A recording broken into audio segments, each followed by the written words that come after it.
What's good, y'all boys, and welcome to my Solak guide. So regarding the inventory, you would always want to bring a shield. So we're going to be using range for this example. So I'm using the bow of the Last Guardian. So having a shield bow is going to be very good. So I have the strike bow. Of course, an overload. Elder overload is even better. A ring of death. In very niche scenarios, you would want to use this, but this is just in case of anything goes wrong. Adrenaline renewals, because you're going to need it for the last phase and most likely for the rain phase. Vulnerability bombs, of course, is one of the best things you could bring. An Eldritch crossbow spec in the EOF. It's very good for when the core comes out and that DPS check. A reduced healing crystal for your Blood Reaver, because when you're full HP, the Blood Reaver's effect of 33% of your healing being done from Soul Split, it doesn't work if you're full health. So having the reduced healing will always keep you below max HP, so you can always have your Reaver shooting off shots. Weapon poison triple plus, because this boss is poisonable. A Blessed Flask, of course, the greatest prayer potion you're ever gonna have. I bring 3 different pouches of rune, like the rune pouches, because I'm trying to cast Disruption Shield, Spellbook Swap, and Smoke Cloud. I bring the Elven Ritual Shard because, you know, extra prayer over time is always good. Of course, the Enhanced Excalibur because that passive healing. Dominion Mines for the little vines that pop up around 45, 49 seconds. I bring an ECB. You could bring a Blightbound crossbow, like the main hand only, you don't have to bring both. And always having the Karaming 4 with Hydrix bolts on, so you can just switch to this real quick. Greater Ricochet, switch back to your main hand. Of course, food. I bring regular sailfish, and I bring Ceradomin Brews, because you want to make sure your inventory is like good. Because I have 4 and then I have a 6, so this will all equal out to 10, so nothing is wasted. And also, if you don't want to bring the ECB because most likely you can't afford it or something like that, you can bring just the main hand Blightbound. Though I know you won't get as much ability damage if you just have the main hand, but if you want a cheaper alternative, because Blightbound crossbows at the moment are a lot cheaper now from back then, so this will be also a good alternative to bring. So regarding the books to bring, you can bring a Wen book only because of the sole fact that it can proc poison with the big arrows, so it has more chances to proc. So I also use the Grimoire because it's free here, like it's always free, because if you put it on, it'll say it doesn't degrade in this instance, so it's basically a free Grimoire all the time. And it's always good with crits and more damage to do, so you wouldn't fail most DPS checks. And of course the Blood Reaver, and you see it right here, it deals 33% of your healing done as damage to its target. And right here I'll give you what the wiki says regarding the Blood Reaver and the reduced healing crystal. And regarding the other bows, you can use the Serengah bow, or you can use the Noxious bow. I wouldn't really go any lower than Noxious, maybe Decimation, maybe, but that'll probably be like the ultimate low. So regarding the gear, I'm using a bow of the Last Guardian with P6, Aftershock 1, Karaming 4, Equilibrium 2. I also use full Elite Serenic with the perks Relentless 5, Crackling 4, Impatient 4, Undead Slayer, even though Undead Slayer doesn't do anything. That's just the perk I have it here. I use for the legs Enhanced Devoted 4, Biting 4.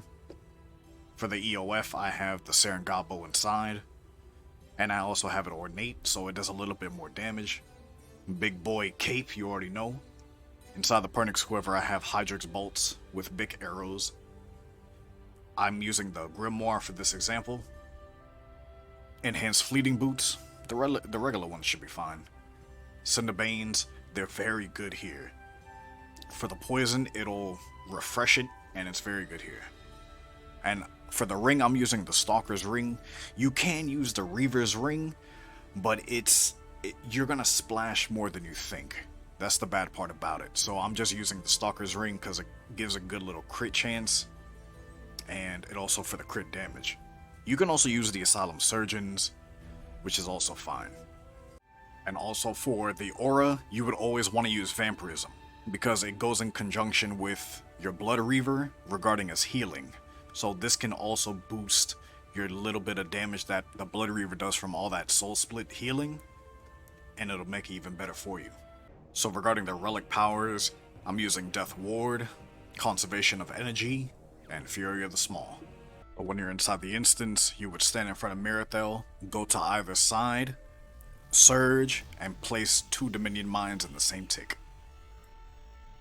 So as soon as the boss starts, I Smoke Cloud, Incendiary Shot, and thankfully I had Relentless, so I go into Death Swiftness, and by 8 seconds he'll throw his arms in the air, and you'll see 2 little things come from the sky. You or your teammate should go on that and debilitate the boss so you don't get that much damage on you. And there's also a little bar filling up at the moment, and what you gotta do is disruption this hit.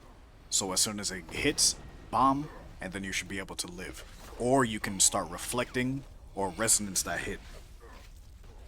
Okay, so what we're doing right now is damaging the boss, and the boss has a cap of 2.25 million HP, and the below HP bar, the 250,000, is his core HP. So what we're doing is getting him as low as possible, doing all damage that we can, and by 54 seconds we had left, and we're gonna go attack the volatile rootlings. And for these turn into the slashers, or they turn into another thing when you don't kill them. So I dive to the other rootling, trying to put 2 Dominion Mines on the same tick, and here you see how if you don't do it on the same tick, only one of the Dominion Mines goes off. So I try to collect the other one because I'm trying to save my shmoney. So now that he's phased by 2.25, we attack the arms. So what you really want to do is use your Incendiary Shot, going into Death Swiftness soon, and it gives you a relatively good time period to actually get the arms done. So after that's done, he stands up on his 2 legs, and now we gotta attack the 2 legs. So by this, you should have relatively high adrenaline renewal if you need to, and then when the core comes out, you have a very small time period to do 250,000 with your duo partner. Right, so the other leg's about to go down, and now you see it. So, you know, Vulnerability Bomb, Dead Shot, Shadow Tendrils, Bow of the Last Guardian spec, doing all that you can to get it down as fast as possible. Right, so, and also with the Saren Gobble, it says it's a 3x3. So as soon as Solak gets back up and you see this red text, you have 9 seconds before you should click on Mirathel and do a cleansing buff. Right, so you'll see this little sunshine come down when you click on Mirathel, and by that time you should have gotten rid of those 2 little floating things like the Animal Storm things, and when you get inside you will have all stacks, so you'll be hitting 10,000s while clicking on that siphon. Oh shit. And, My bad. right, No, the Anima Eruption, so yeah, just kill the other one, and by this time you will go to the other side and killing the other one, so you can go back up again and getting rid of the storm. So now that we have the second eruption going in, now that we're siphoning the Anima Storm, and you see it's done when it's the screen stops shaking. So what we do is surge back over and go to these stairs over here. And one thing I forgot to mention is start to do Storm Shards and Shatter. So now that this part is here, you see these little Anima Bombs start to fly up from the ground and smack the floor. So what you can do now is Incendiary Shot, Adrenaline Renewal, go into Death Swiftness. And the main thing is that secondary bar needs to go down all the way to 0, because by that time 1.2 mil is the cap. And getting below that, and if there's still a little bit of HP in that secondary bar, it'll go down quicker. So now this is really just a DPS check. So now that you see under Solak is a yellow thing, you can consume that and then you'll get an extra action button. So now that he says the power, right? So now in the last couple seconds you would want to put it on, so you can survive this attack better. So now you can just debilitate it so it wouldn't hit as much. You could reflect it or resonance a hit, get a good heal. But now you see how 1.2 mil, and now we're going into the next phase.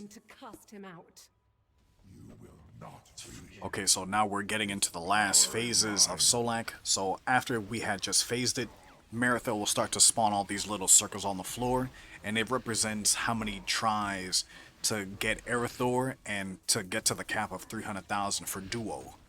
So you'll see this little ring on the floor start to fill up, and when this little circle turns purple, that's when Solak gets staggered. So you can hit the extra action button and go into the mind, and you can start attacking Erythor. And there's also another move where you have to stun Solak, where he's like, give me the life you so tightly cling to.